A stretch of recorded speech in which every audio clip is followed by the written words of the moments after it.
그 애미의 그 딸이네. 시장 바닥에서 생선이나 팔던 엄마 밑에서 컸으니 딸년이 서방 알기를 우습게 알지. 그러니 서방한테 맞고 사는 거야. 죽도록 맞고 도망쳐온 저에게 사과는커녕 상간녀 앞에서 보란 듯이 저와 친정 엄마를 싸잡아 비난하던 남편. 이혼 서류를 던지며 조롱하기 바빴습니다. 바로 그 순간 엄마가 천천히 일어나 남편 앞으로 걸어가시더니 그 거만한 뺨을 있는 힘껏 올려붙였습니다. 그리고는 피식 웃으며 어딘가로 전화를 거셨는데요. 엄마의 정체가 과연 무엇이었길래 전화 한 통, 딱 1분 만에 남편이 사색이 되어 무릎 꿇고 빌게 되었을까요? 가진 것 없는 줄 알았던 모녀의 통쾌한 참교육, 지금 시작합니다. 시작하기 전에 좋아요 버튼 꾹 눌러주세요. 여러분들 하루에 축복이 가득하길 기원합니다. 살다 보면 인생이 송두리째 뒤집히는 순간이 예고도 없이 찾아오곤 하잖아요. 제가 지금은 공사판 먼지를 밥처럼 먹고 사는 억척스러운 현장 소장이지만 10년 전만 해도 도면 위에 우아하게 선을 긋던 인테리어 디자이너였거든요. 그때 제 나이 고작 20대 후반이었는데 인생 역전해보겠다고 덜컥 계약했던 대형 상가 공사가 제 무덤이 될 줄은 꿈에도 몰랐답니다. 철석같이 믿었던 시공 반장이 공사 대금 3억을 홀라당 들고 야반도주를 해버렸을 때 저는 정말 세상이 무너진다는 게 어떤 건지 뼈저리게 느꼈죠. 클라이언트들은 사무실로 쳐들어와서 고소하겠다며 멱살을 잡고 흔드는데 당장 갚을 돈은 없고 감옥에 가지 않으려면 어떻게든 공사를 끝내야만 했습니다. 그래서 결심했죠. 다시는 사람 믿고 내 인생을 맡기지 않겠다고, 내 현장은 내 손으로 직접 챙기겠다고 독하게 마음을 먹었답니다. 인건비 한 푼이라도 아껴보겠다고 펜 대신 묵직한 오한마를 들었고 고운 하이힐 대신 투박한 안전화를 신었습니다. 여자가 현장에 들어오니까 인부들이 얼마나 텃세를 부리던지 마담은 가서 커피나 타오라며 킬킬거리는 소리를 들을 때마다 속에서 피가 거꾸로 솟는 것만 같았죠. 그래도 저는 입술을 꽉 깨물고 타일 박스를 등에 짊어졌고 목수들 어깨 너머로 기술을 배우며 밤마다 코피를 쏟았답니다. 곰방이라고 하죠. 엘리베이터도 없는 건물 계단을 벽돌지고 오르내리다 보니 손톱은 멍이 들어 시커멓게 죽어 빠져버렸고 온몸은 두들겨 맞은 것처럼 성한 곳이 없었네요. 그렇게 몸이 부서져라 일하던 어느 여름날이었는데 하늘에 구멍이라도 난 것처럼 장대비가 쏟아지기 시작했지 뭐예요. 현장에 쌓아둔 시멘트랑 레미탈이 비에 젖으면 그게 다 돈이고 빚더미인데 인부들은 비 온다고 다 퇴근해버리고 저 혼자 남아서 발을 동동 구를 수밖에 없었죠. 비는 억수같이 쏟아지는데 비닐은 천근만근이고 아무리 용을 써도 혼자 힘으로는 역부족이라 그 빗 속에 주저앉아 짐승처럼 울부짖었답니다. 그때였죠. 낡은 트럭 한 대가 빗물을 튀기며 제 앞에 멈춰 섰는데 그게 바로 지금의 남편이었어요. 그때는 그저 자재 납품하던 기사였는데 차에서 내리자마자 자기 트럭 호로를 벗겨와서는 말없이 시멘트 더미를 덮어주더라고요. 비바람이 몰아치는데도 아랑곳하지 않고 묵묵히 저를 도와 자재들을 옮겨주는데 흙탕물이 튀어 엉망이 된 얼굴로 저를 보며 씩 웃는 게 아니겠어요. 울지 마요. 제가 다 도와줄게요. 혼자서 얼마나 힘들었어요. 그 한마디가 제 얼어붙은 마음을 녹이는데 가진 건 낡은 트럭뿐이었지만 가장 비참했던 순간에 제 자존심을 지켜준 그 남자의 우직함이 그렇게 고마울 수가 없었답니다. 그날의 그 따뜻함 하나만 믿고 저는 이 남자라면 평생 내 편이 되어줄 거라고 착각하고 결혼을 결심했네요. 결혼 후에도 저는 쉬지 않고 현장을 누볐는데 여자라고 무시하는 인부들과 멱살잡이까지 하며 악착같이 버텼고 결국 업계에서 독종 소장이라는 별명까지 얻으며 자리를 잡았죠. 제가 밤낮 없이 일해서 그 징글징글한 빚을 다 갚고 재기하자마자 제일 먼저 한 일이 뭔지 아세요? 적금 깨고 대출까지 받아서 남들한테 기사라고 무시당하던 남편에게 번듯한 자재 유통회사를 차려줬습니다. 남편이 사장님 소리 들으며 어깨 펴고 사는 게 제 소원이었으니까요. 개업식 날 남편은 제 손을 꼭 잡고 눈물을 글썽이며 평생 여왕처럼 모시겠다. 내 인생의 은인이다라며 맹세까지 했었네요. 그런데 사람 마음이라는 게 참 간사하더라고요. 5년이라는 시간이 흐르고 건설붐을 타면서 남편 회사가 연 매출 50억이 넘는 기업으로 성장하니까 그 사람이 변하는 건 순식간이었답니다. 처음에는 사업하느라 바빠서 그러려니 했는데 어느새 벤츠를 끌고 다니면서 어깨에 힘이 잔뜩 들어가더니 저를 대하는 눈빛이 점점 싸늘해지기 시작했죠. 제가 현장에서 먼지 뒤집어 쓰고 땀에 젖어 퇴근하면 어우 냄새나. 사우나 들러서 씻고 들어오라고 했잖아. 라며 코를 막고 인상을 쓰는데 그 표정을 볼 때마다 가슴 한구석이 서늘해졌어요. 심지어 제가 일 때문에 현장 반장님들이랑 통화라도 할라치면 의처증 환자처럼 눈을 부라리며 저를 몰아세웠습니다. 너 그놈들이랑 무슨 사이야? 현장에서 뒹굴더니 아주 질이 안 좋아졌어. 천박하게 놀지 마라. 기가 막혀서 대꾸할 힘도 없었지만 남편은 자기가 누구 덕분에 그 자리에 앉아 있는지 까맣게 잊은 사람처럼 굴었답니다. 성공한 사업가 행세를 하면서 정작 그 성공의 발판이 되어준 조강지처는 부끄러워하며 숨기려고만 했으니까요. 사건이 터진 그날도 그랬어요. 저는 하루 종일 현장에서 까다로운 건축주 비위 맞추느라 진이 빠져서 들어왔는데 거실 소파에 다리를 꼬고 앉아있던 남편이 저를 보자마자 대뜸 소리를 지르는 거예요. 너 또 그 김 반장이랑 히히덕거렸냐? 내가 현장 놈들이랑 노닥거리지 말라고 몇 번을 말해. 남편은 이미 술이 거나하게 취해 있었는데 예전에 빗속에서 저를 돕던 그 선한 눈빛은 온데간데 없었죠. 저도 더 이상은 참을 수가 없어서 가방을 내던지며 쏘아붙였답니다. 당신 정말 미쳤어? 일 때문에 만나는 사이인데 어떻게? 그리고 당신이 뭔데 내 일에 간섭이야? 내가 누구 때문에 이 고생을 하는데. 제 말에 남편 얼굴이 새빨개지더니 마시던 양주잔을 탁 내려놓으며 벌떡 일어나더라고요. 술 냄새를 확 풍기며 다가오는데 저를 내려다보는 그 눈빛에 경멸이 가득 차 있어서 숨이 턱 막혀왔습니다. 간섭? 내가 네 남편이고 이 집 가장이야. 어디서 여자가 바락바락 대들어? 천박하게 현장이나 돌아다니니까 주제 파악이 안 되나 본데 너 그따위로 살 거면 당장 때려치워. 그 말을 듣는데 머릿속에서 뭔가가 툭 하고 끊어지는 것 같았죠. 제가 곰방 치다가 손톱 빠져가며 번 돈으로 차려준 회사인데 이제 와서 천박하다니요. 억울하고 분해서 눈물이 핑 돌았지만 저는 지지 않고 남편의 눈을 똑바로 쳐다보며 소리쳤답니다. 아, 너 말 다 했어? 네가 지금 입고 있는 그 이태리 양복, 타고 다니는 벤츠, 다 내가 피땀 흘려서 만들어준 거야. 너 원래 트럭 기사였어.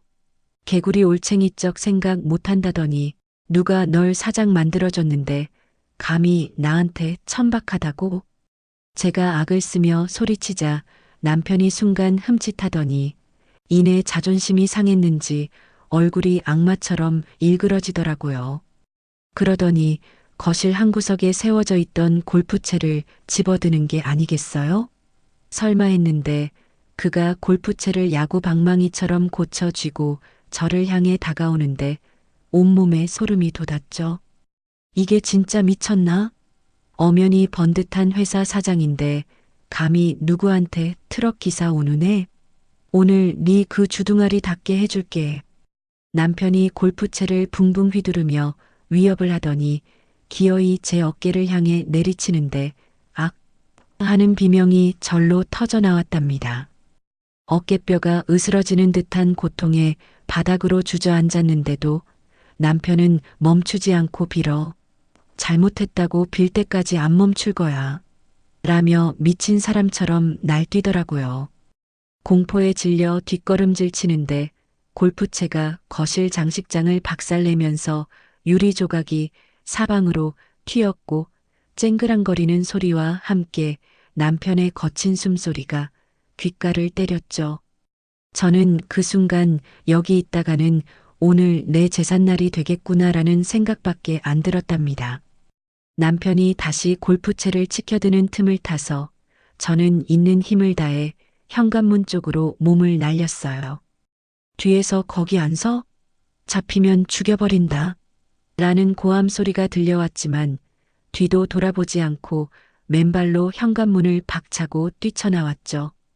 신발을 신을 새도 없이 차가운 복도 바닥을 달리는데 발바닥에 유리 조각이 박혔는지 찌릿한 통증이 올라왔지만 아픈 줄도 모르고 비상구 계단을 미친 듯이 굴러내려갔답니다. 아파트 단지를 빠져나와 큰 길가로 뛰어가는데 지나가는 사람들이 피투성이가 된 저를 보고 수군거렸지만 창피한 줄도 몰랐네요. 손을 벌벌 떨며 겨우 택시를 잡아탔는데 기사님이 백미러로 힐끔거리며 손님, 경찰서로 갈까요? 라고 묻는데 목이 메어서 말이 안 나오더라고요.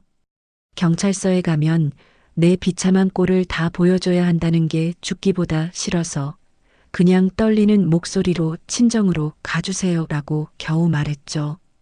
택시가 달리는 동안 차창 밖 풍경은 빠르게 지나가는데 제 머릿속에는 빗속에서 저를 도와주던 5년 전의 남편과 방금 전 골프채를 휘두르던 괴물의 모습이 겹쳐지며 하염없이 눈물만 흘렸답니다.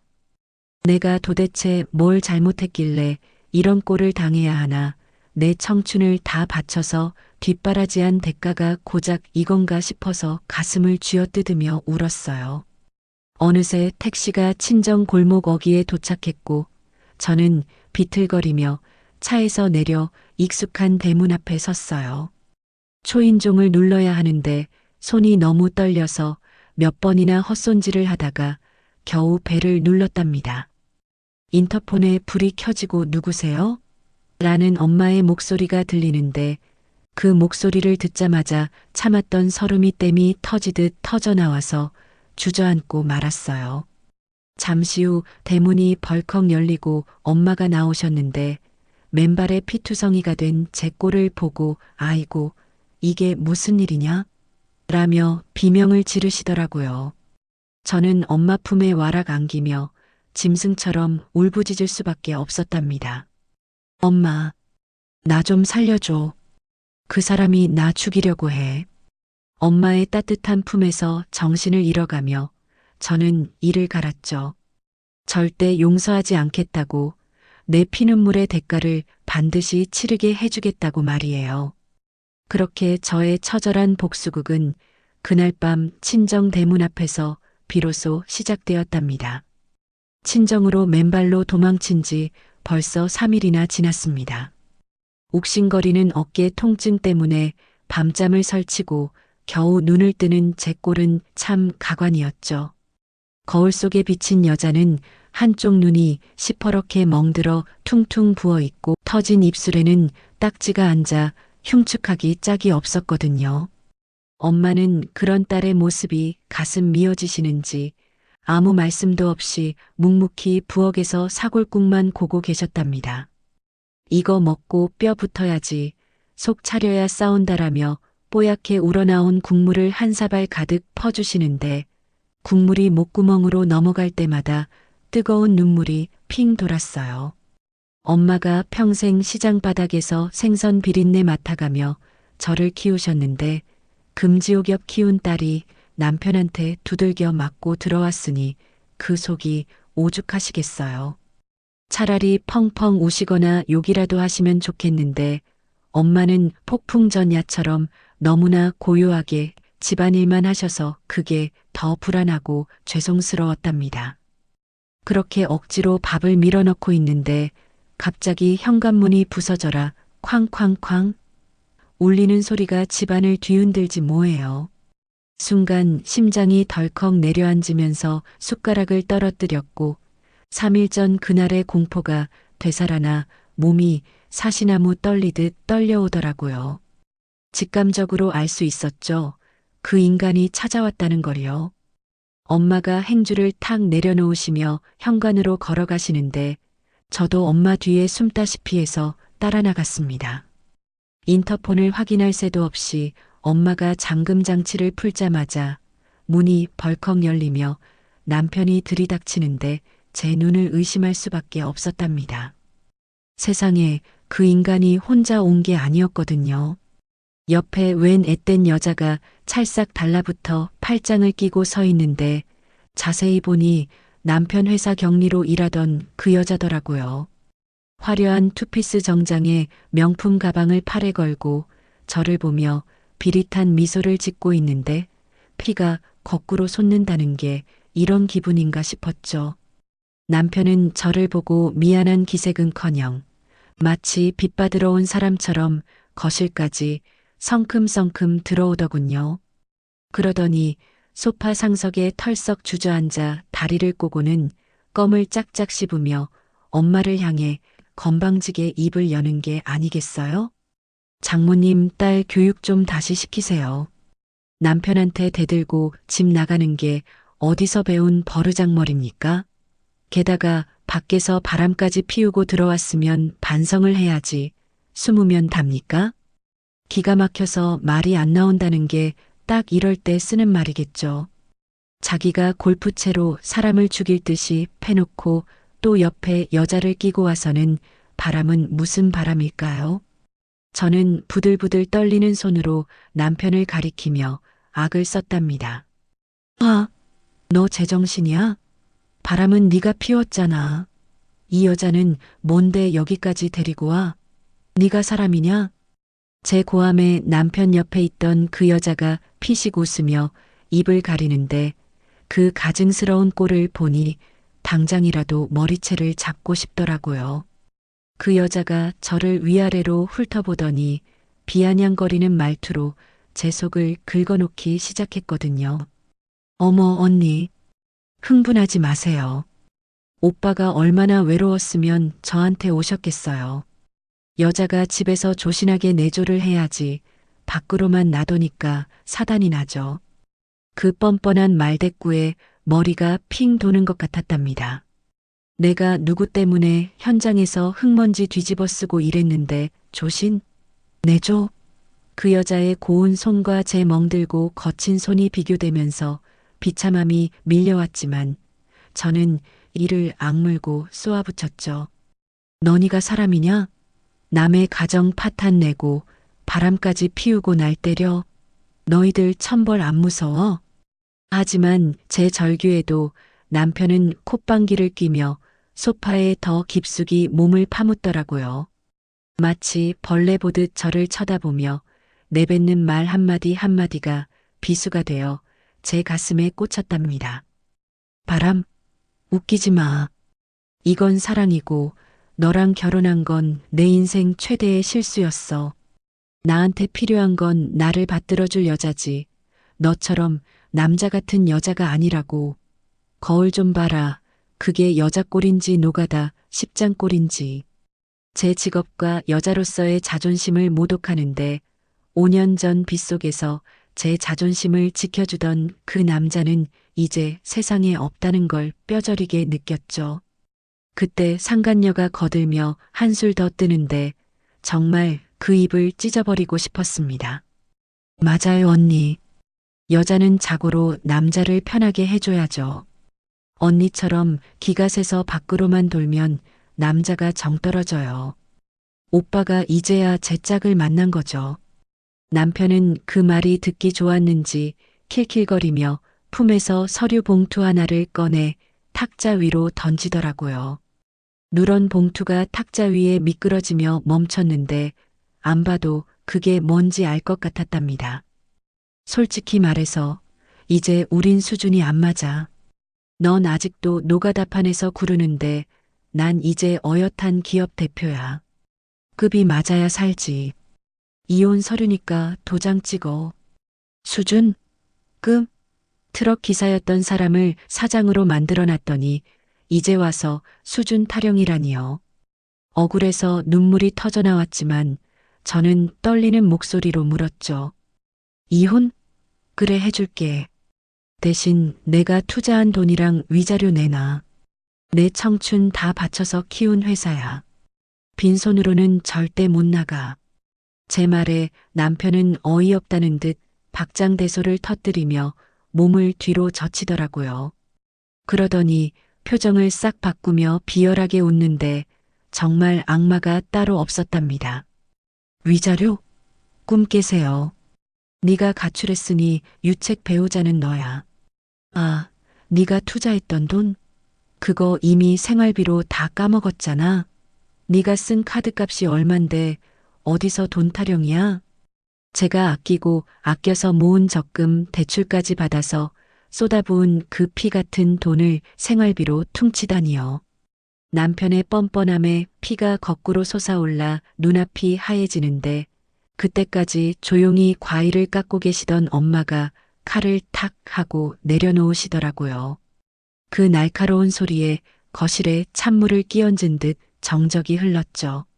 엄마는 과도 끝을 만지작거리며 천천히 고개를 돌려 남편을 응시하셨는데 그 눈빛이 얼마나 매서운지 저조차도 숨을 죽일 수밖에 없었어요.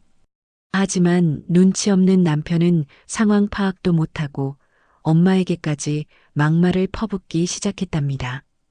그 애미의 그 딸이라고 평생 시장 바닥에서 생선 대가리나 치고 장사나 하셨으니 딸이 보고 배워서 저렇게 억척스럽게 컸지. 그리고 사위가 이렇게 잘 나가면 좀 굽히셔야지. 뻣뻣하게 구시니까 딸이 저 모양이죠. 안 그렇습니까? 세상에 감히 엄마를 건드리다니요.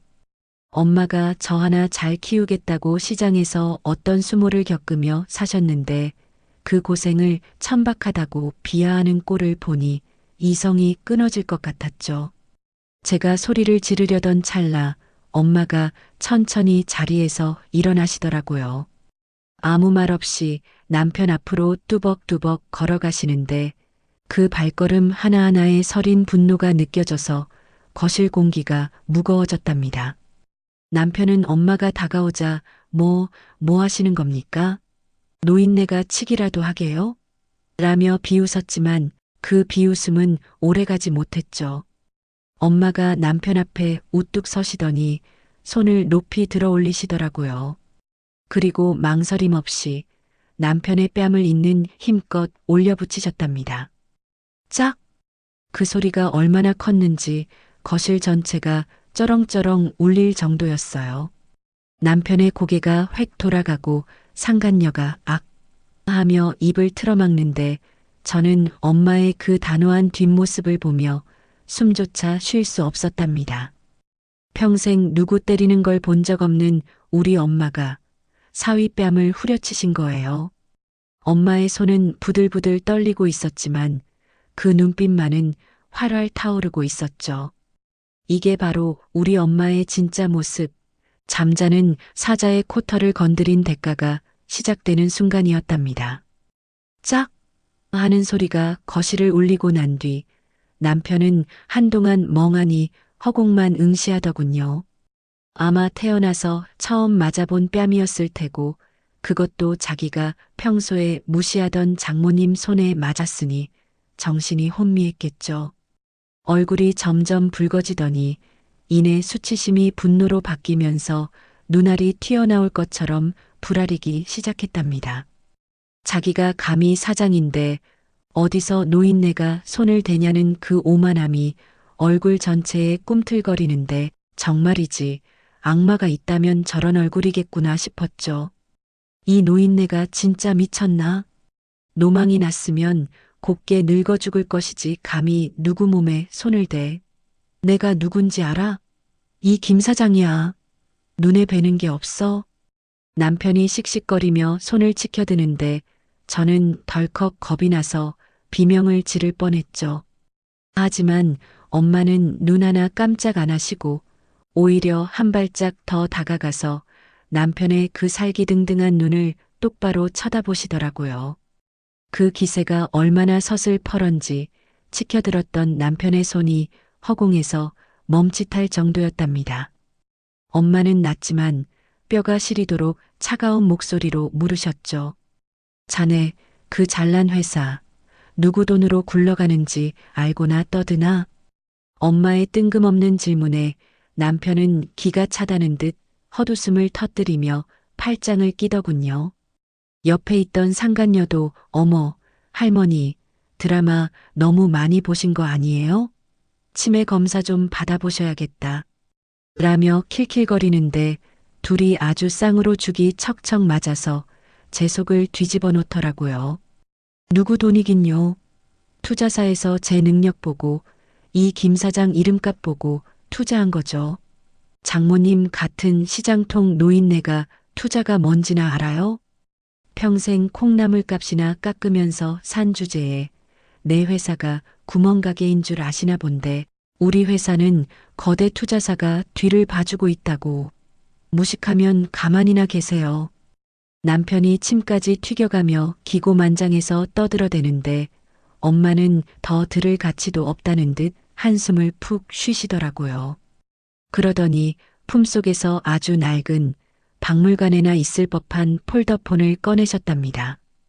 요즘 세상에 누가 저런 걸 쓰나 싶어 상간녀가 또 어머, 저 폰 좀 봐. 박물관에서 훔쳐오셨나?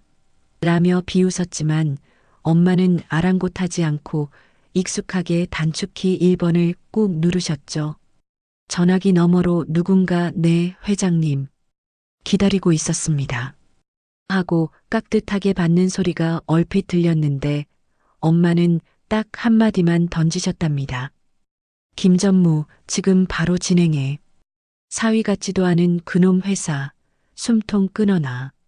자금줄 전면 회수하고 계약서 조항대로 위약금 청구해. 통화가 끊어지자 남편과 상간녀는 배를 잡고 웃으며 난리가 났죠. 와, 장모님 연기 대상감이다. 숨통을 끊어. 아주 영화를 찍으시네. 김전무, 시장 생선 가게 아저씨한테 전화했어? 드라마 좀 그만 보시라니깐. 저도 솔직히 엄마가 홧김에 그러시나 싶어 불안해서 엄마 옷자락을 잡았는데 엄마는 제 손을 따뜻하게 꽉 잡아주시며 가만히 보고 있어라. 라고만 하셨습니다. 정확히 1분 뒤였을까요? 거실 탁자 위에 올려둔 남편의 최신형 스마트폰이 요란하게 울리기 시작했지 뭐예요. 화면에 뜬 투자사 김 팀장이라는 이름을 보더니 남편이 거만하게 전화를 받는데 네, 팀장님, 김 대표입니다라며 허세를 부리더라고요. 그런데 1초, 2초, 전화기 너머의 말을 듣던 남편의 표정이 순식간에 굳어지더니 안색이 흑빛으로 변해가기 시작했어요. 손이 덜덜 떨리면서 목소리가 갈라지는데 방금 전까지 기세등등하던 사장은 온데간데 없고 도살장에 끌려가는 소처럼 눈이 휘둥그레졌죠. 네, 투자금 전액 회수요? 그게 무슨... 아니, 갑자기 왜요? 제가 뭘 잘못했다고. 네, 투자심의위원회 결정이라고요? 아니, 잠깐만요. 김 팀장님, 여보세요? 여보세요? 전화를 끊지도 못하고 멍하니 서 있는 남편을 보며 엄마는 식탁에 앉아 차를 한 모금 호로록 마시더라고요.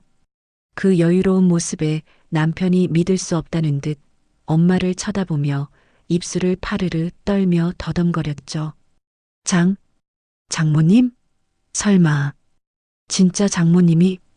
엄마가 찻잔을 탁 내려놓으며 차갑게 내뱉으신 한마디에 거실 공기가 순식간에 시베리아 벌판처럼 얼어붙었답니다.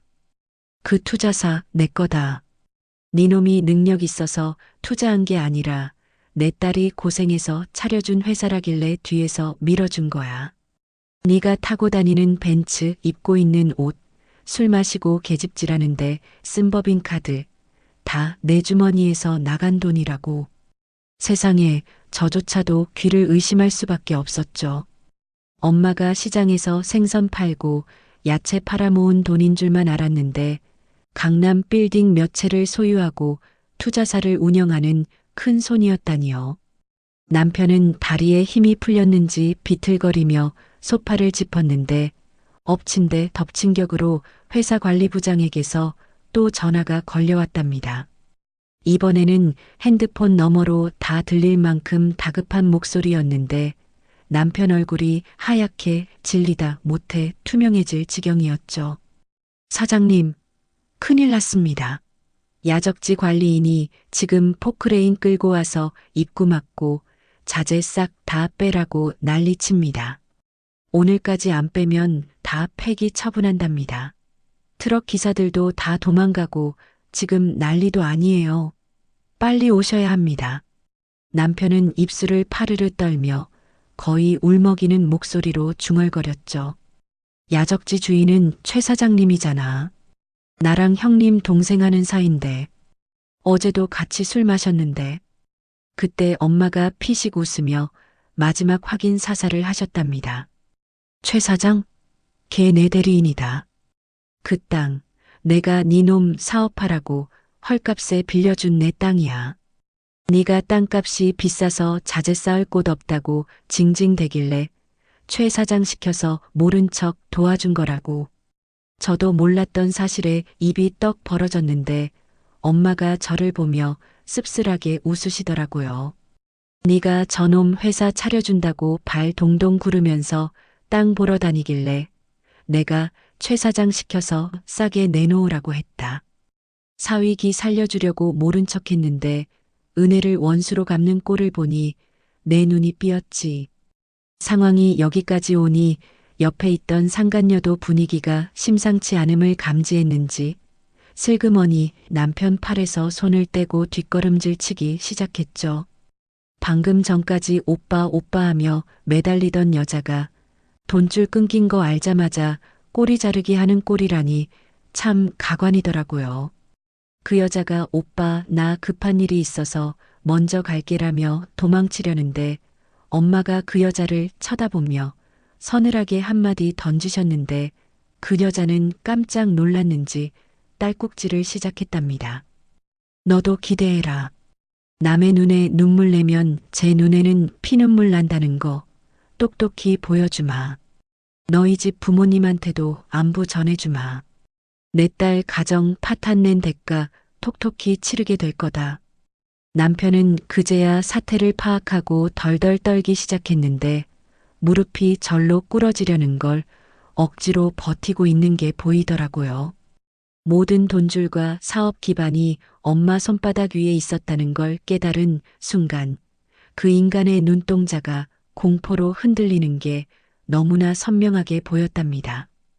엄마는 자리에서 벌떡 일어나 남편을 향해 사자우를 토해내셨죠.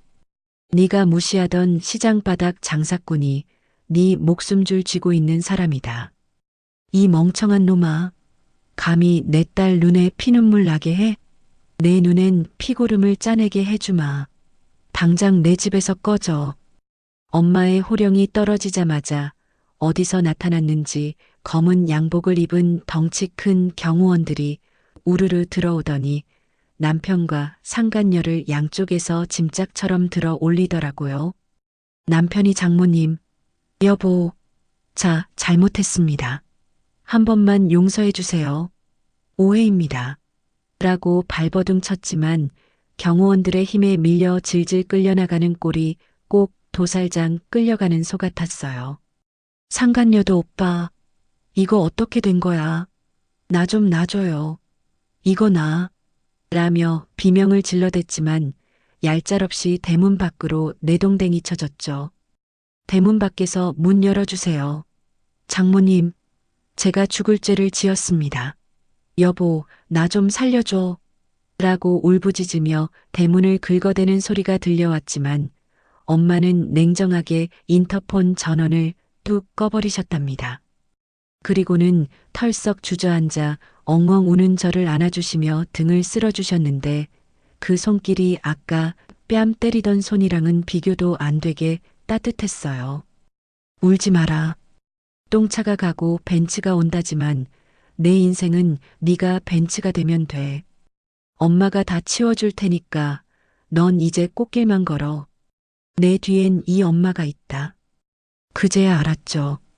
우리 엄마는 그냥 시장 아줌마가 아니라 내 인생을 지켜주는 든든한 방패이자 숨겨진 부자 회장님이었다는 걸요.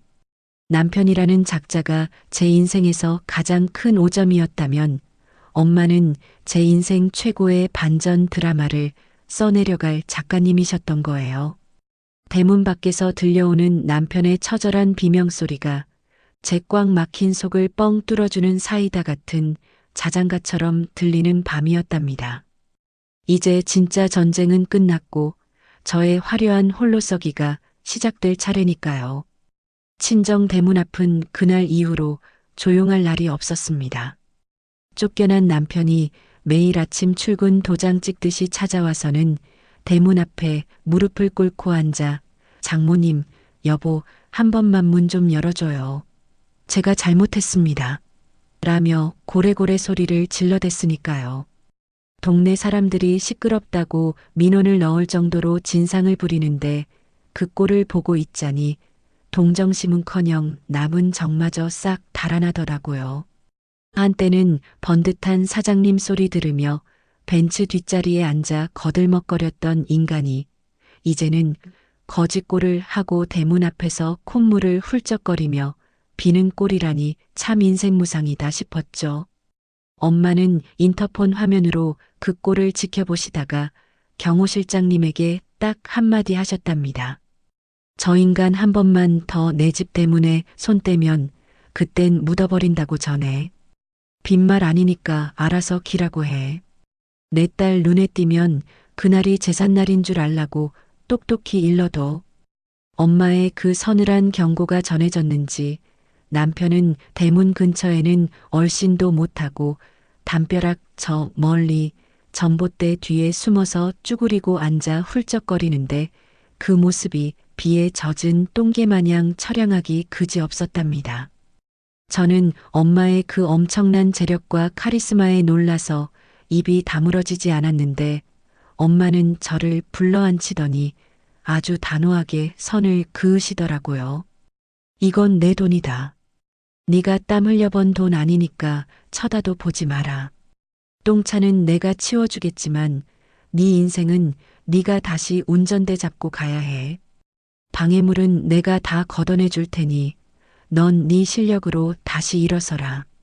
네가 흘린 땀방울이 네 자존심이고 네가 만든 현장이 네 훈장이다. 엄마 돈 믿고 게을러지면 그땐 내가 너부터 내쫓을 거야. 그 말씀이 얼마나 든든하고 또 정신이 번쩍 들게 하던지 저는 엄마 품에 안겨 응석 부리는 대신 이를 악물고 일어설 힘을 얻었답니다. 당장 변호사를 선임해서 이혼 소송을 시작했는데 제가 병원에서 떼온 전치 사주 진단서와 흥신소를 통해 확보한 남편과 상간녀의 모텔 CCTV 영상을 증거로 제출했거든요. 엘리베이터 안에서 서로 껴안고 키득거리는 그 역겨운 영상을 보는데 판사님 표정이 일그러지는 걸 보니 속이 다 시원해지더라고요. 소송이 진행되는 동안 저는 방구석에 처박혀 우는 대신 제 특기인 현장 소장 경력을 살려 1인 인테리어 감리 회사를 차렸답니다. 엄마가 강남 한복판에 번듯한 사무실이라도 하나 얻어주겠다고 하셨지만 저는 엄마 딸답게 내 힘으로 할게. 밑바닥부터 다시 다져서 올라갈 거야. 라고 거절하고 좁은 공유 오피스 구석진 자리에서 노트북 하나 펴놓고 다시 시작했죠. 남편이 사장 놀이할 때 저는 현장에서 먼지 먹어가며 쌓은 실력이 있었으니 겁날 게 없었거든요. 그렇게 현장을 누비던 어느 날이었는데 업계에서 까다롭기로 소문난 건물주를 만나게 되었답니다. 50대 중반쯤 되어 보이는 남자였는데 어찌나 깐깐한지 타일 줄눈 간격 하나하나 자로 재가며 트집을 잡는 통에 다른 인부들은 혀를 내두르고 도망갈 정도였으니까요. 하지만 저는 도망가는 대신 줄자를 들이밀며 조목조목 설명하고 마음에 안 드신다는 부분은 제가 직접 오한마 들고 깨부수고 다시 시공해 드렸습니다. 먼지 뒤집어 쓰고 땀 뻘뻘 흘리며 일하는 저를 보며 그 건물주가 흥미롭다는 듯 말을 걸어오더라고요. 소장님, 보통 여자분들은 현장일 싫어하던데 아주 독종이시네. 마음에 듭니다. 요즘 젊은 사람들 같지 않게 일머리가 있네요.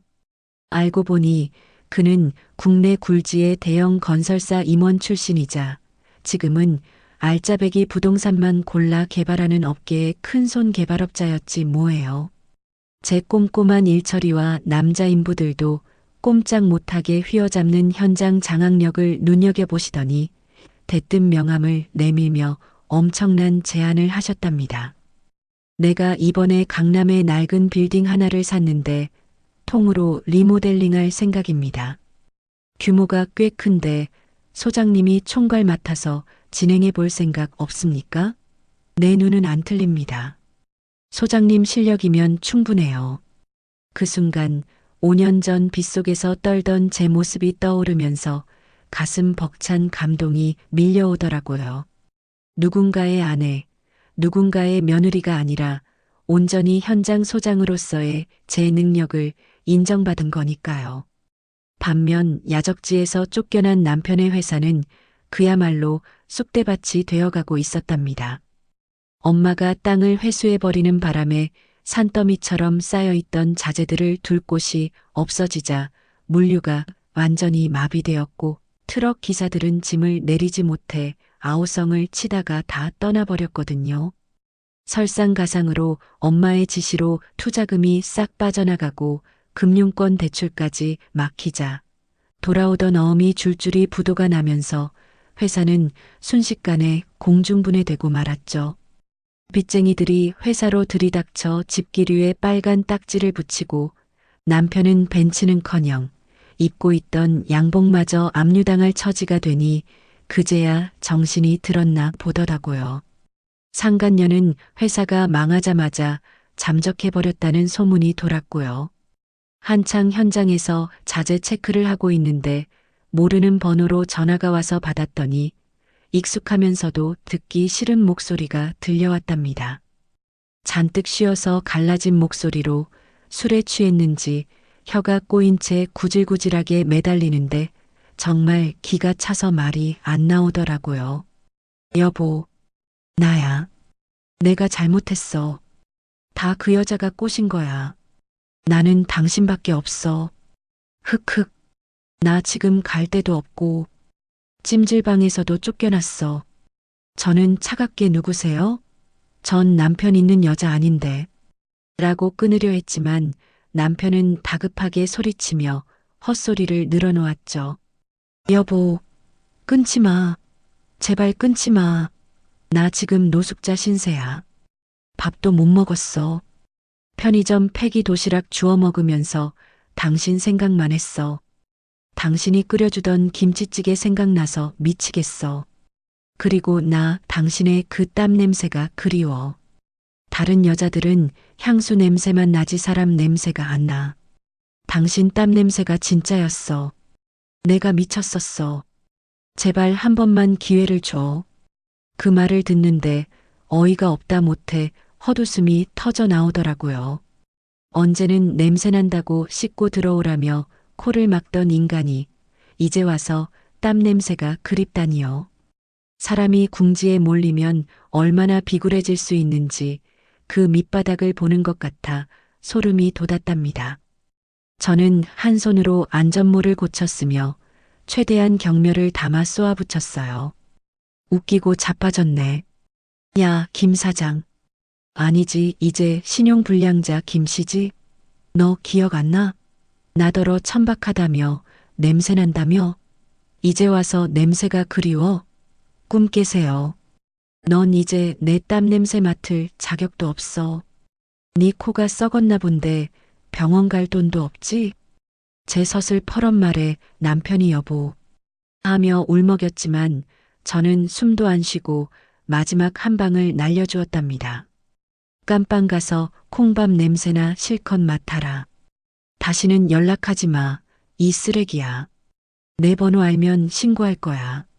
전화를 뚝 끊고 수신 차단 버튼을 누르는데 10년 묵은 채증이 쑥 내려가는 것처럼 속이 뻥 뚫리더라고요. 옆에서 듣고 있던 작업 반장님이 소장님, 오늘따라 목소리에 힘이 넘치시네요. 무슨 좋은 일 있으세요? 하며 엄지척을 해주시는데 저도 모르게 환하게 웃고 말았답니다. 그 후로 저는 개발업자님의 전폭적인 지지 아래 대규모 리모델링 프로젝트를 성공적으로 이끌어갔습니다. 현장에서 남자 인부들을 호령하며 공사를 지휘하는 제 모습이 입소문을 타면서 업계에서는 저를 강남의 독종 소장이라고 부르기 시작했죠.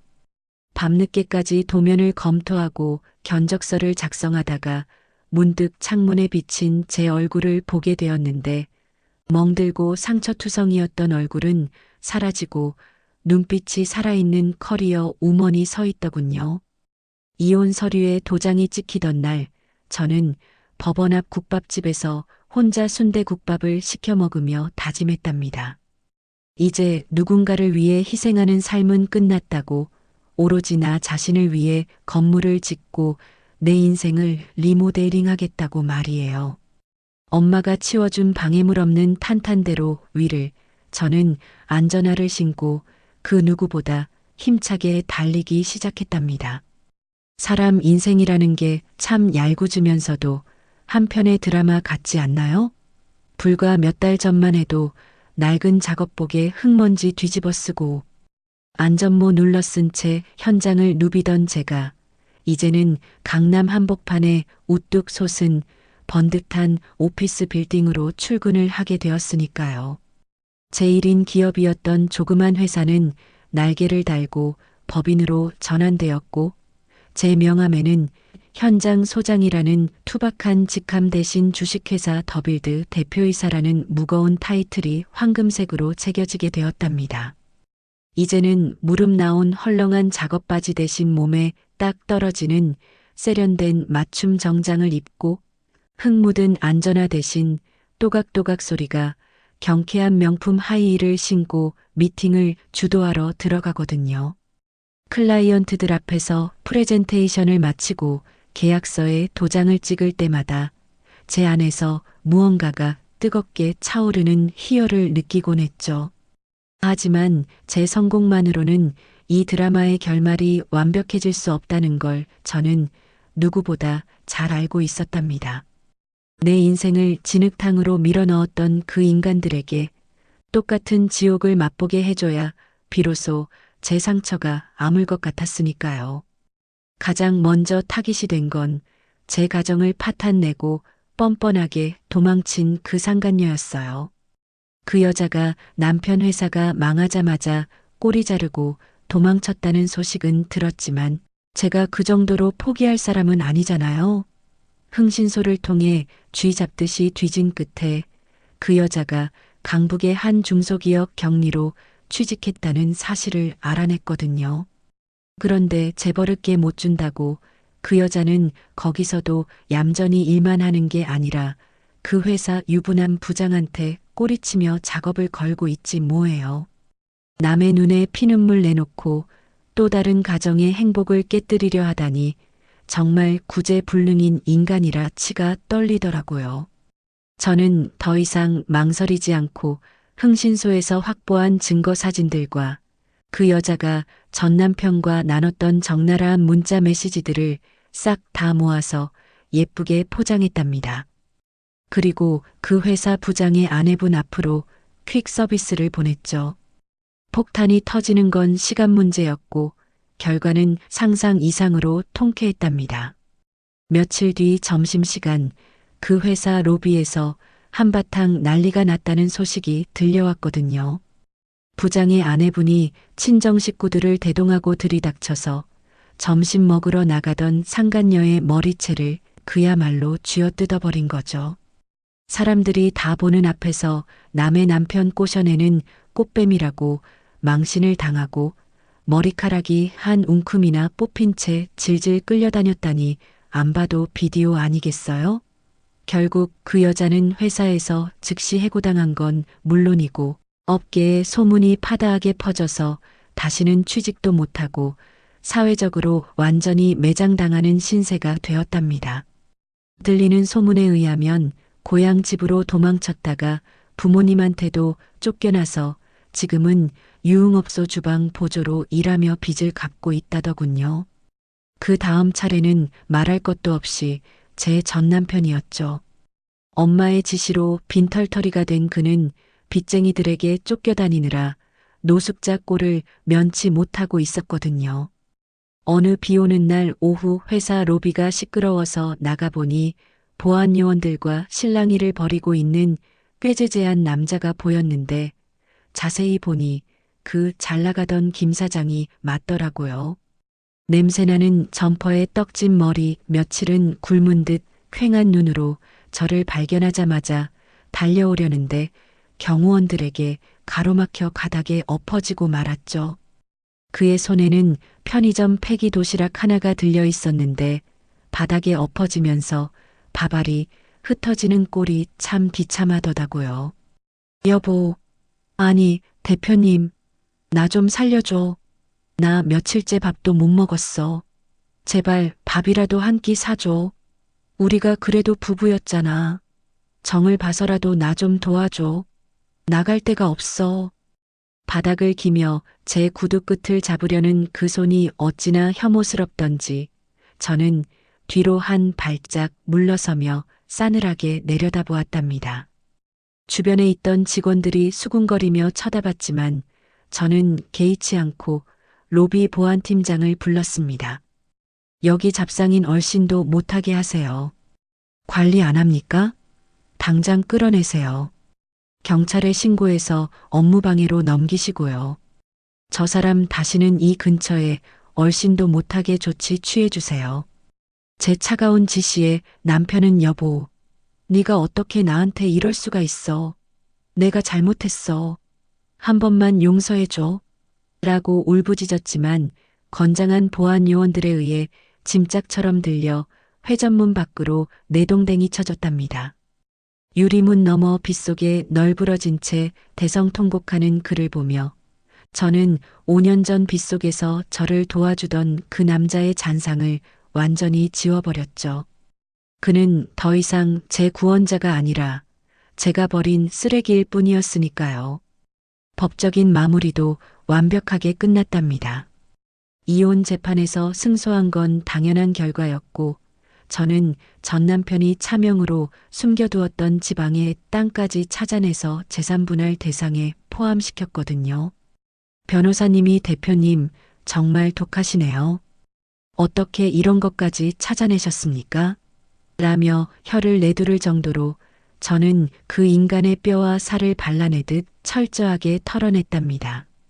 전 남편이 몰래 빼돌려 놓은 비자금 계좌까지 추적해서 압류를 걸어버렸으니 이제 그에게 남은 건 땡전 한 푼 없는 빈털터리 신세뿐이었죠.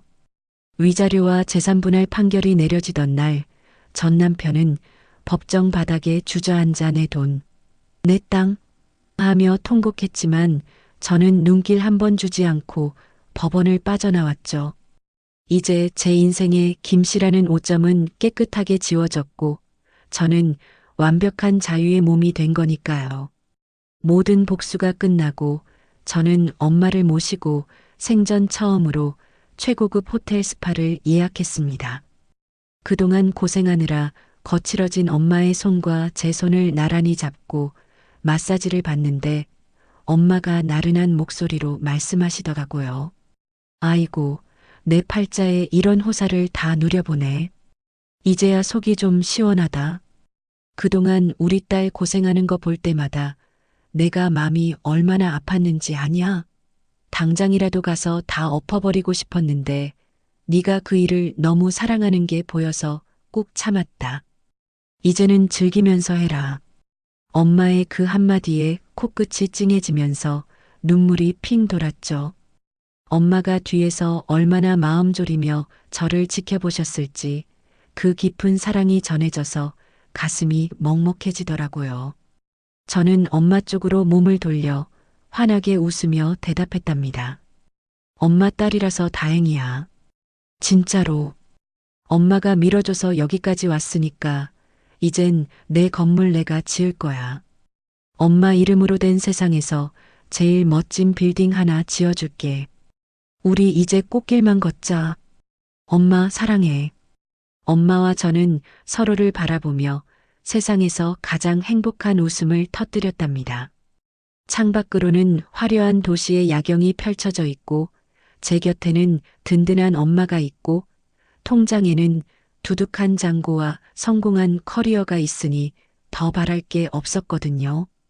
인생의 정점, 클라이맥스라는 게 바로 이런 기분이구나 싶어서 온몸이 짜릿할 정도였죠. 엄마와 함께 샴페인 잔을 부딪히며 축배를 드는데 그 달콤한 맛이 마치 제 인생의 보상처럼 느껴졌답니다. 그런데 말이에요. 신은 인간이 너무 행복해하는 꼴을 못 보는 걸까요?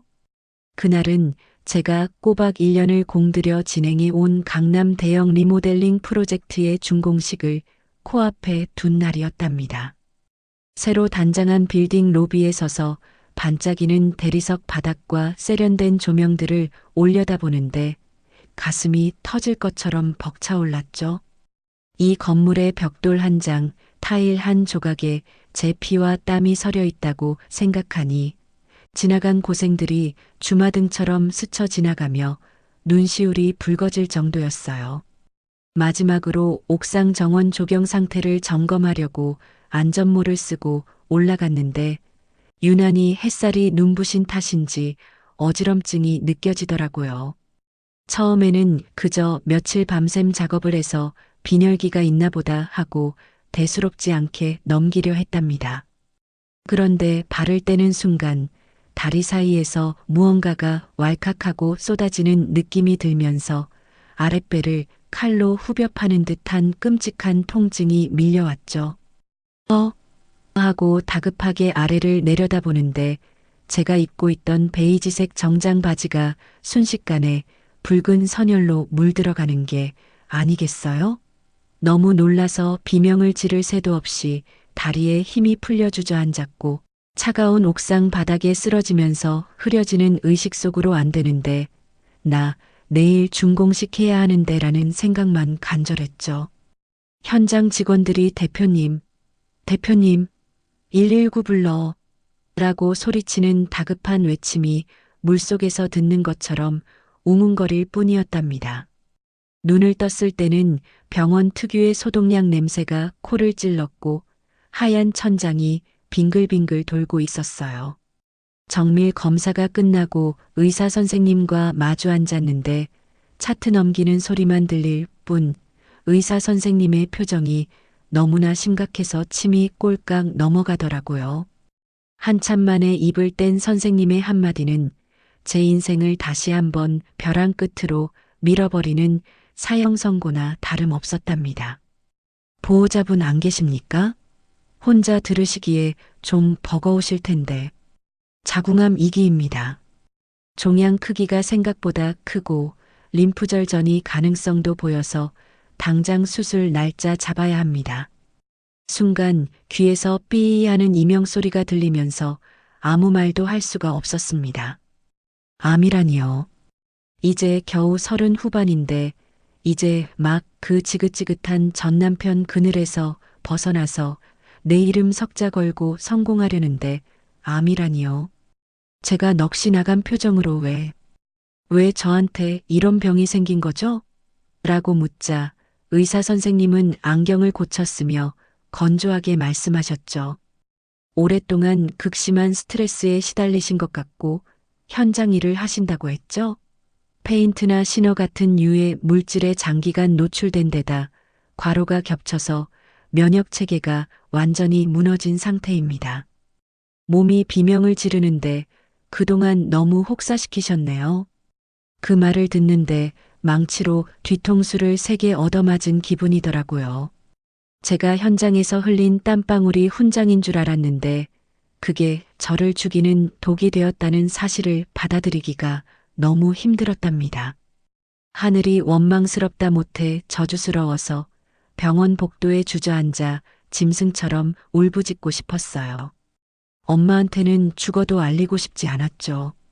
그동안 저 때문에 고생만 하시다가 이제야 호텔 스파 다니며 웃으시는 엄마한테 딸이 암에 걸렸다는 소식을 어떻게 전하겠어요. 하지만 당장 수술 동의서에 서명해 줄 보호자가 필요했고 수술이 늦어지면 생명이 위험할 수도 있다는 말에 떨리는 손으로 엄마에게 전화를 걸 수밖에 없었답니다. 수화기 너머로 들려오는 엄마의 밝은 목소리에 목이 메어서 말이 안 나왔지만 겨우겨우 엄마, 나 병원이야. 라고 내뱉었죠. 엄마는 한달음에 병원으로 달려오셨고 의사 선생님께 병명을 듣자마자 그 자리에 털썩 주저앉아 바닥을 치며 통곡을 하셨어요. 아이고, 아이고, 이게 무슨 날벼락이야. 하느님도 무심하시지. 이제 겨우 살만한데 내 새끼한테 왜 이러세요? 내가 돈이 썩어나게 많으면 뭐해. 내 딸 하나 못 지키고. 차라리 늙은 나를 데려가지 왜 창창한 내 딸을 잡아가요. 병원 복도가 떠나가라 우시는 엄마를 보며 저는 죄인이 된 심정으로 엄마를 끌어안고 같이 울 수밖에 없었죠. 엄마의 통곡 소리가 제 가슴을 찢어놓는 것 같아서 암 선고받았을 때보다 더 아프고 서러웠습니다. 그런데 더 기가 막힌 건 이 소식이 어떻게 퍼졌는지 그 인간 귀에까지 들어갔다는 거였죠. 전 남편이라는 작자가 제가 암에 걸렸다는 소문을 듣고는 동네방네 떠들고 다니며 쾌재를 부르고 있다는 얘기를 지인을 통해 전해 들었어요. 술집에서 친구들 모아놓고 거봐라. 남편 쫓아내고 독하게 살더니 천벌 받은 거다. 여자가 너무 설치면 단명한다더니 옛말 틀린 거 하나 없다. 라며 안주 삼아 씹어대고 있다지 뭐예요. 심지어 더 소름 끼치는 건 그 인간이 노리고 있는 게 따로 있었다는 사실이었답니다. 제가 이혼하기 전에 들어뒀던 고액의 생명보험이 있었는데 수익자가 법정 상속인인 남편으로 되어 있었거든요. 이혼 과정이 너무 정신없고 바빠서 미처 수익자 변경을 하지 못했는데 그 틈을 타서 그 인간이 보험 설계사한테 전화를 걸어 확인까지 했다는 거예요. 여보세요? 내 전처가 암 걸려서 곧 죽는다는데 그거 사망보험금 수익자 아직 나로 되어 있지? 그거 절대 바꾸지 마. 내가 타야 하니까. 걔 죽으면 그거 다 내 돈 아니야? 잭팟 터졌네. 그 얘기를 전해 듣는데 정말 인간이 어디까지 추악해질 수 있는지 그 끝을 본 것 같아 온몸에 소름이 돋았죠. 내 목숨값을 놓고 잭팟이라며 침을 흘리는 그 인간은 사람이 아니라 악마였으니까요. 분노가 치밀어 올라서 당장이라도 달려가 멱살을 잡고 싶었지만 항암 치료가 시작되면서 제 몸은 손가락 하나 까딱하기 힘들 정도로 무너져 내리고 있었답니다. 독한 항암제가 혈관을 타고 들어올 때마다 온몸의 세포가 타들어가는 듯한 고통에 몸부림쳐야 했거든요.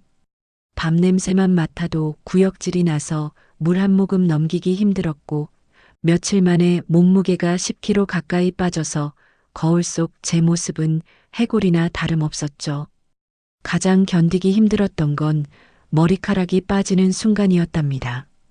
아침에 일어나면 베개 위에 검은 머리카락이 한 웅큼씩 빠져 있었고 머리를 감을 때마다 하수구 구멍이 막힐 정도로 우수수 떨어지는 머리카락을 보며 저는 화장실 바닥에 주저앉아 오열했습니다.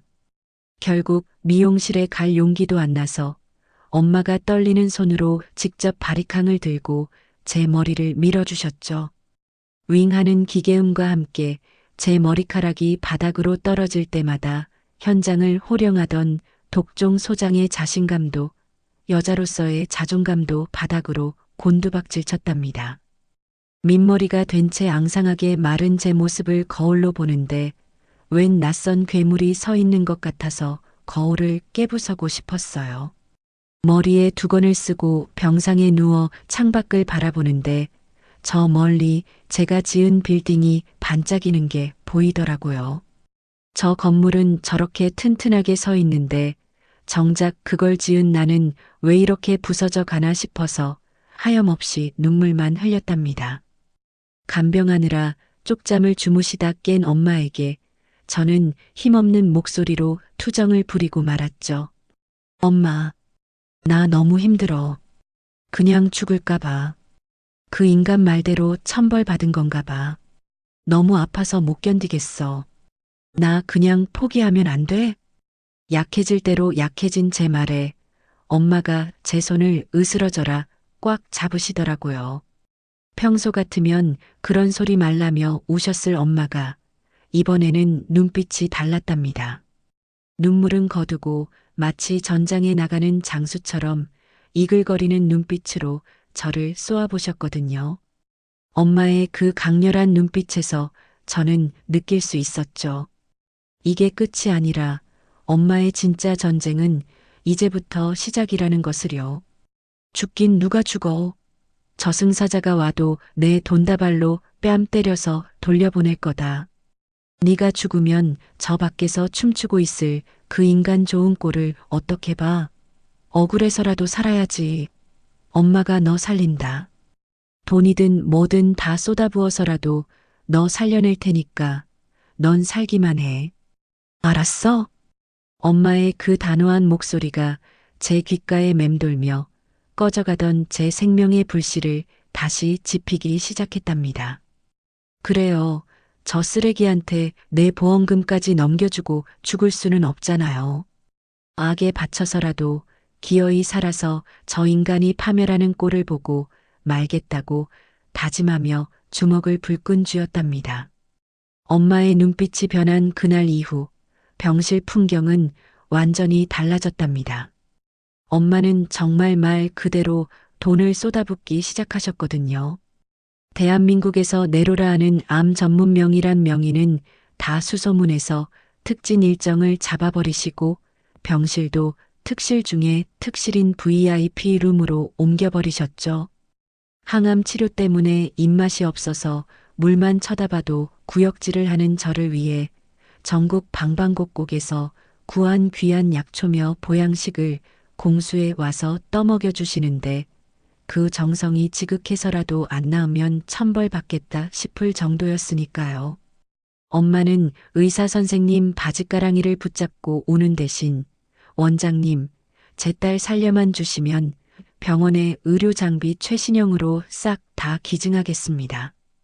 라고 딜을 치시는 여장부셨답니다. 덕분에 병원장님까지 내려와서 제 회진을 돌 정도였으니 엄마의 재력이 새삼 무섭고도 든든하게 느껴지더라고요. 그런데 그 평화로운 병실에 기어코 사단이 나고 말았답니다. 수술을 며칠 앞둔 어느 날 밤이었는데 항암제 부작용으로 비몽사몽간에 식은땀을 흘리며 누워 있었거든요.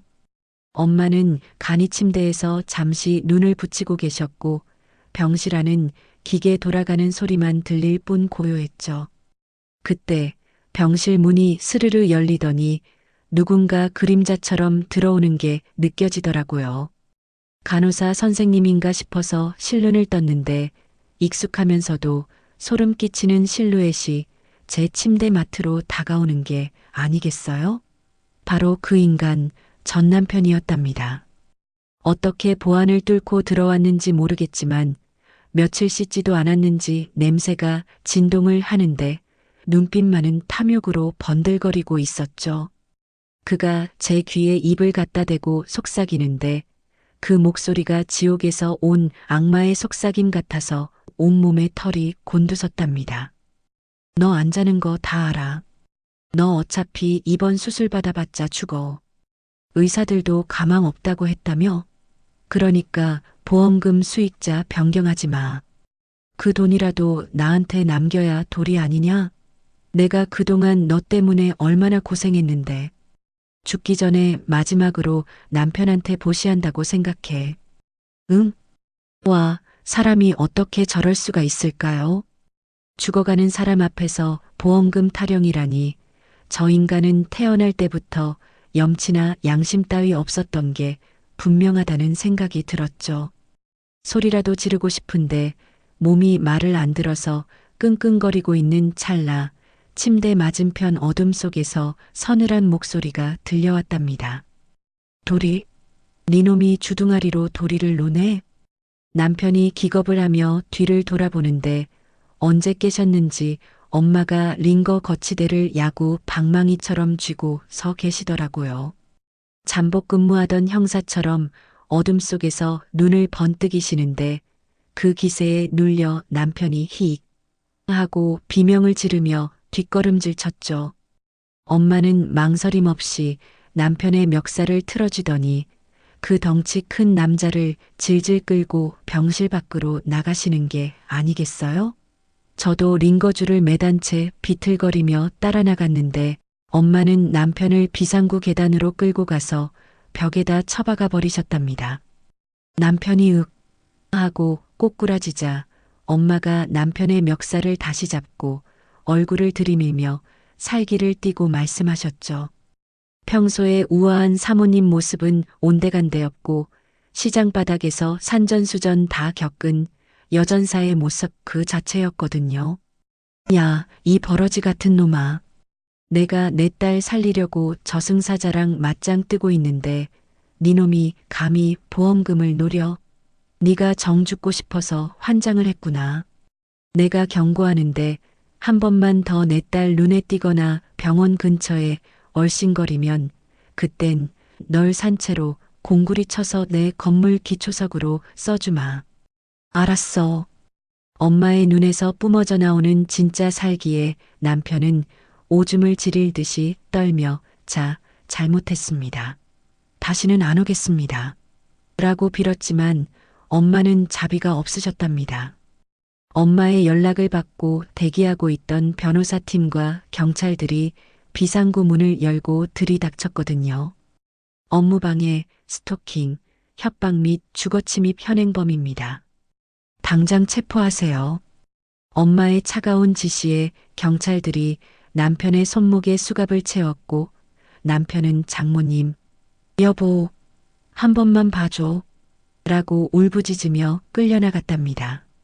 다음 날 엄마는 변호사를 통해 제 생명보험 수익자를 전부 엄마 명의로 즉시 변경해 버리셨고 남편에게는 접근 금지 가처분 신청과 함께 민형사상 소송을 추가로 걸어 구치소에 집어넣으셨죠. 그렇게 제 인생의 가장 큰 암덩어리가 떨어져 나가자 신기하게도 살아야겠다는 의지가 불타오르더라고요. 드디어 수술 당일 저는 12시간이 넘는 대수술을 받기 위해 차가운 수술대 위에 누웠습니다. 수술실에 들어오기 직전 엄마는 제 손을 꼭 잡고 엄마가 밖에서 지키고 있을게. 쫄지 마. 넌 내 딸이야. 라고 속삭여 주셨어요. 그 목소리를 동아줄처럼 붙잡고 저는 깊은 잠속으로 빠져들었죠. 기나긴 어둠 속에서 몇 번이나 포기하고 싶었지만 그때마다 엄마의 호통 소리와 억울해서라도 살아야겠다는 오기가 저를 깨웠답니다. 눈을 떴을 때는 온몸이 찢어지는 듯 아팠지만 살았구나, 내가 이겼구나 하는 안도감에 눈물이 주르륵 흘러내렸죠. 회복실로 옮겨진 후 저는 병실 창밖으로 보이는 강남의 빌딩 숲을 하염없이 바라보곤 했답니다. 저기 어딘가에 제가 피땀 흘려 지은 건물들이 서 있다고 생각하니 묘한 기분이 들더라고요. 콘크리트와 철근으로 지은 건물도 비바람을 견디는데 하물며 그 건물을 지은 내가 이렇게 쉽게 무너질 수는 없잖아요. 내가 지은 건물보다 내가 더 튼튼해야지. 내 인생의 기초 공사 다시 한다고 생각하자. 이번엔 부실 공사 없이 아주 튼튼하게 짓는 거야. 그렇게 마음을 다잡고 회복에 힘쓰고 있는데 반가운 손님이 찾아왔답니다. 바로 저에게 리모델링 프로젝트를 맡겼던 그 개발업자 파트너였죠. 보통 병문안 오면 꽃바구니나 음료수 박스를 들고 오기 마련이잖아요. 그런데 이 양반은 뜬금없이 누런 서류 봉투와 하얀 안전모 하나를 들고 쭈뼛쭈뼛 들어오시더라고요. 제가 헬쑥한 얼굴로 대표님, 이게 뭐예요? 라고 묻자 그분이 안전모를 제 침대 위에 올려놓으며 쑥스러운 듯 말씀하셨답니다. 꽃은 시들잖아요. 소장님한테는 이게 더 어울릴 것 같아서요. 그리고 이거 우리 다음 프로젝트 설계 도면입니다. 소장님 감각이 없으니까 현장이 안 돌아가요. 인부들도 소장님 언제 오냐고 난리고 빨리 일어나서 현장 지휘하셔야죠. 당신 자리 비워뒀습니다. 그 투박하지만 진심이 담긴 위로에 저는 참았던 웃음을 터뜨리고 말았답니다. 꽃보다 안전모라니 정말 공사판 사람들다운 선물이었지만 그 어떤 꽃다발보다 향기롭게 느껴졌죠. 저는 그 안전모를 가슴에 품고 다시 한번 뜨거운 눈물을 흘리며 재활 의지를 불태웠답니다. 반면 감옥에 갇힌 전 남편은 비참한 최후를 맞이하고 있었죠. 들리는 소문에 의하면 그가 옥중에서 상간녀에게 수십 통의 편지를 보냈다고 해요. 오빠가 나가면 다시 시작하자 숨겨둔 돈이 있다는 둥 헛소리를 늘어놓으며 면회를 오라고 애원했는데 상간녀가 딱 한 통의 답장을 보냈다더군요. 연락하지 마세요. 재수 없으니까. 그 편지를 받고 남편이 감방 안에서 미쳐 날뛰다가 교도관을 폭행하는 바람에 독방에 갇혔다고 하더라고요. 그야말로 인과응보, 사필귀정이라는 말이 딱 들어맞는 결말이었죠. 그리고 6개월 뒤 아직 머리카락이 다 자라지 않아서 세련된 쇼컷 가발을 쓴 제가 다시 현장으로 돌아왔답니다. 안전화를 신고 현장 입구에 들어서는데 코끝을 찌르는 시멘트 먼지 냄새와 강목 냄새가 어찌나 반갑던지요. 마치 고향 집에 돌아온 것처럼 마음이 편안해지더라고요. 저를 본 현장 반장님들과 직원들이 하던 일을 멈추고 우르르 달려오는데 다들 눈시울이 붉어져서는 말을 잇지 못했답니다. 대표님, 오셨습니까? 몸은 좀 어떠십니까? 우렁찬 인사소리에 저도 모르게 울컥했지만 저는 짐짓 아무렇지 않은 척 안전모를 눌렀으며 씩씩하게 외쳤답니다. 다들 뭐 하세요? 일 안 합니까? 저 왔으니까 이제 농땡이 칠 생각 마세요. 오늘부터 다시 빡세게 돌아갑니다. 자, 8층 타일 마감부터 체크하러 갑시다. 네, 알겠습니다. 하는 힘찬 대답과 함께 직원들이 박수를 치며 환호성을 질렀죠. 가발 속 땀방울이 송골송골 맺혔지만 저는 그 어느 때보다 살아있음을 느꼈답니다. 죽음의 문턱까지 갔다 온 현장의 여전사가 드디어 화려하게 귀환한 순간이었으니까요. 이제 제 인생에 브레이크는 없습니다. 오로지 직진, 엑셀만 밟을 예정이거든요. 시간이라는 게 참 무섭기도 하고 고맙기도 한 것 같아요. 그 죽을 것 같던 고통의 터널을 지나온 지 벌써 2년이라는 시간이 흘렀거든요. 얼마 전 대학병원에서 정기 검진을 받았는데 차트를 넘기던 의사 선생님이 안경을 고쳐 쓰시며 활짝 웃으시더라고요. 축하합니다. 완치 판정입니다. 이제 암세포는 그림자도 안 보입니다. 그 말을 듣는 순간 다리에 힘이 풀려 주저앉을 뻔했는데 옆에서 듣고 계시던 엄마가 아이고 하나님, 부처님 감사합니다. 하며 의사 선생님 손을 잡고 덩실덩실 춤을 추시는 바람에 진료실이 웃음바다가 되었답니다. 이제 저는 더 이상 그 답답하고 더운 가발을 쓰지 않아요. 항암 치료가 끝나고 새로 자라난 머리카락은 예전보다 훨씬 억세고 윤기가 흐르는데 저는 이 머리카락을 아주 짧은 숏컷으로 치고 당당하게 다닌답니다. 거울 속에 비친 제 모습은 예전에 긴 머리를 휘날리던 여리여리한 디자이너가 아니라 비바람을 견뎌낸 단단한 바위처럼 강인해 보이는 진짜 제 모습이라서 훨씬 마음에 들거든요. 머리카락 사이로 시원한 바람이 지나갈 때마다 아, 내가 진짜 살았구나. 내가 이겼구나. 하는 전율이 온몸을 감싸고 돈답니다. 제 사업도 제 건강만큼이나 단단하게 자리를 잡았습니다. 아팠던 경험을 토대로 친환경 힐링 인테리어라는 전문 브랜드를 런칭했는데 이게 그야말로 대박을 터뜨렸지 뭐예요. 새집 증후군 없는 천연 자재, 암 환자도 안심하고 쉴 수 있는 치유의 공간을 만든다는 제 진심이 통했는지 예약이 6개월치나 밀려 있을 정도로 문전성시를 이루고 있거든요. 특히 제가 직접 겪은 투병 생활의 노하우를 녹여낸 환기 시스템과 황토 마감재는 특허까지 받아서 이제는 대형 병원에서도 시공 의뢰가 들어올 정도랍니다.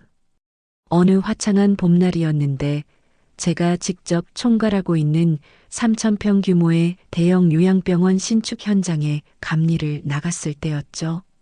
하얀색 안전모에 대표이사 직함이 박힌 조끼를 입고 현장 소장님들과 도면을 보며 지시를 내리고 있었는데 저 멀리서 낡아 빠진 용달 트럭 한 대가 갤갤갤거리는 소음을 내며 들어오더라고요. 엔진 소리가 어찌나 시끄러운지 대화가 끊길 정도라 인상을 찌푸리며 쳐다봤는데 흙먼지를 일으키며 멈춘 트럭 문이 열리고 내리는 기사의 뒷모습이 어딘가 낯이 익었답니다. 구겨진 등산 조끼에 무릎 나온 작업 바지, 땀에 젖어 떡진 머리카락, 그리고 굽이 다 닳아버린 낡은 안전화. 그 기사가 짐을 내리려고 뒤를 도는 순간 저와 눈이 딱 마주쳤는데 세상에 바로 그 전 남편이었어요. 그는 저를 보자마자 귀신이라도 본 사람처럼 그 자리에서 얼어붙더군요. 아마 믿기지 않았을 거예요. 암에 걸려 골골대던 전처가 수십 명의 직원들을 거느리고 화려한 정장 차림으로 현장을 지휘하고 있으니 눈을 비비고 다시 쳐다보더라고요. 제 주변에는 건장한 현장 소장들과 감리단장들이 저를 호위하듯 둘러싸고 있었고 저는 그 중심에서 빛나는 존재였으니까요. 반면에 그의 꼴은 말이 아니었답니다. 한때 벤츠를 끌고 다니며 거드름 피우던 김 사장의 모습은 온데간데 없고 햇볕에 새까맣게 탄 얼굴에는 깊은 주름이 패여 있고 손에는 목장갑이 구멍 난 채 끼워져 있었으니까요. 그가 입을 벙긋거리며 무어라 말을 하려는 찰나 저는 놀라지도 화를 내지도 않았답니다. 심장 박동조차 빨라지지 않는 제 자신이 신기할 정도였는데 제 마음속에는 그 어떤 분노도 미움도 남아있지 않고 그저 길가에 굴러다니는 돌멩이를 보는 듯한 무관심뿐이었거든요. 저는 그에게 다가가 차갑고 사무적인 말투로 딱 한마디를 던졌죠. 기사님, 자재는 저쪽 시구역에 내려주시고 현장 내에서는 안전모 반드시 착용하세요. 규정 위반하시면 퇴출입니다. 작업 빨리 끝내고 차 빼주세요. 먼지 날립니다.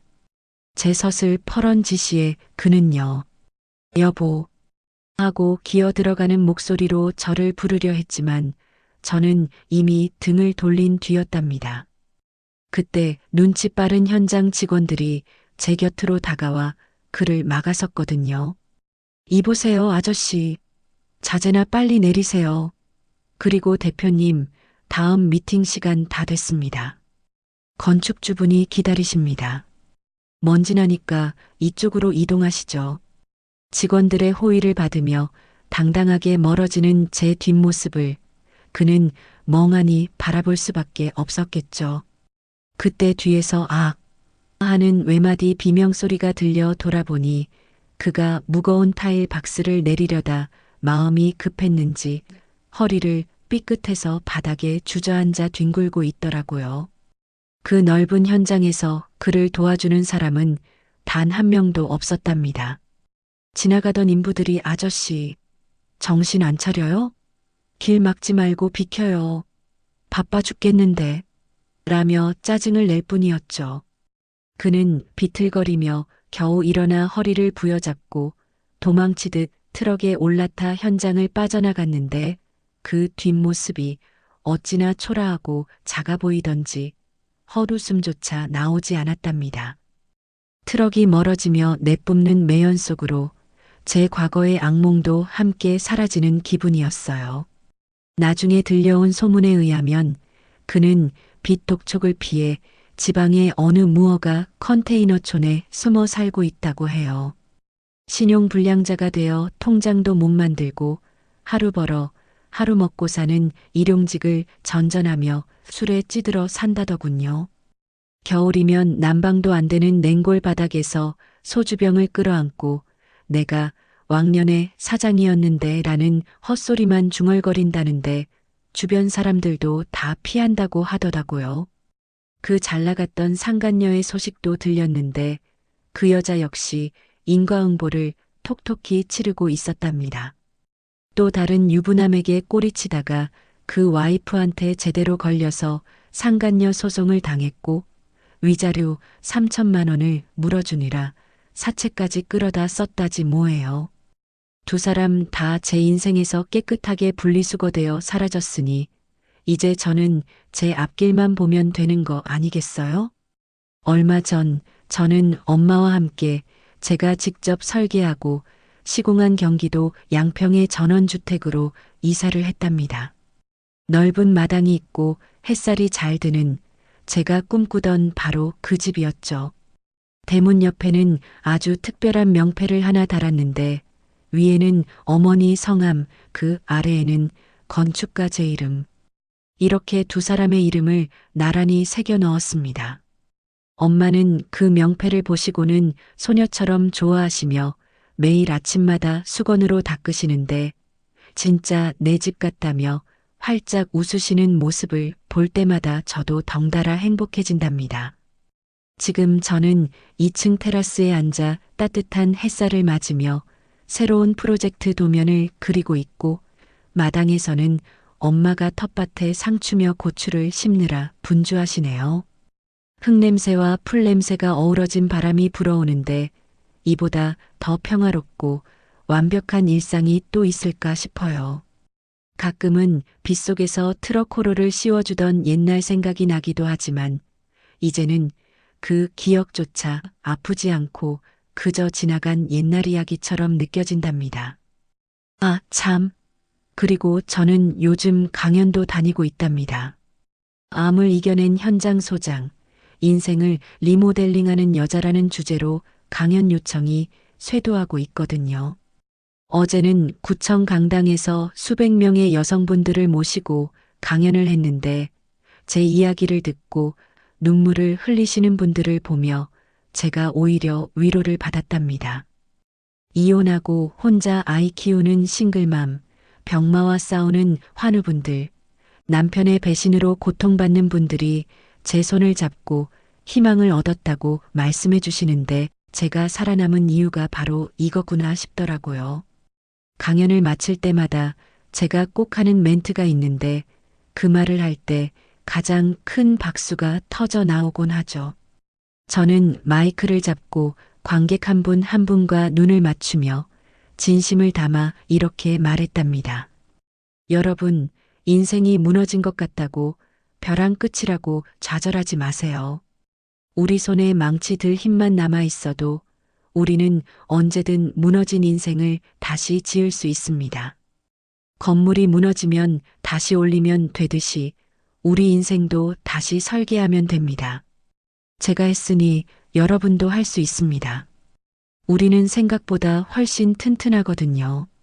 절대 포기하지 마세요. 강연장의 뜨거운 박수 소리가 아직도 귓가에 맴도는 것 같네요. 도면을 마무리하고 기지개를 켜는데 마당에서 엄마의 목소리가 들려옵니다. 딸, 밥 먹어. 오늘 네가 좋아하는 된장찌개 끓였다. 얼른 내려와.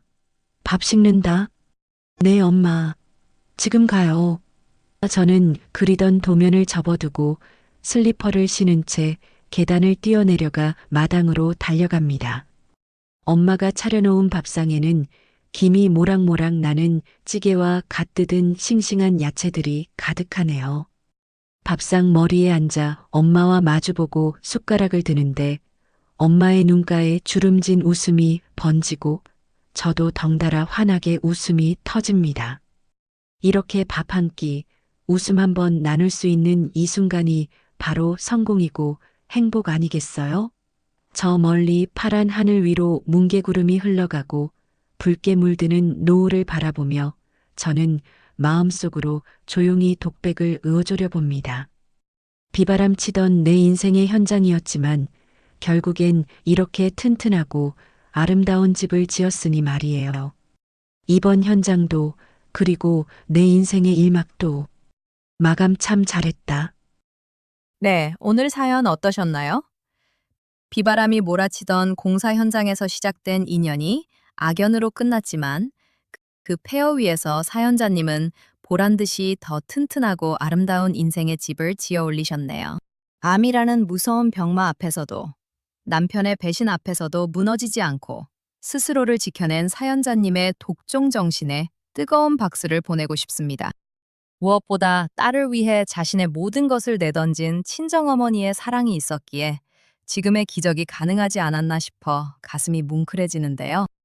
망치들 힘만 있어도 인생을 다시 지을 수 있다는 사연자님의 마지막 말이 지금 힘든 시간을 보내고 계신 분들에게 큰 울림으로 다가갔으면 좋겠습니다. 무너진 건물은 다시 세우면 그만입니다. 여러분의 인생도 언제든 다시 리모델링 할 수 있다는 희망 놓지 않으셨으면 좋겠습니다.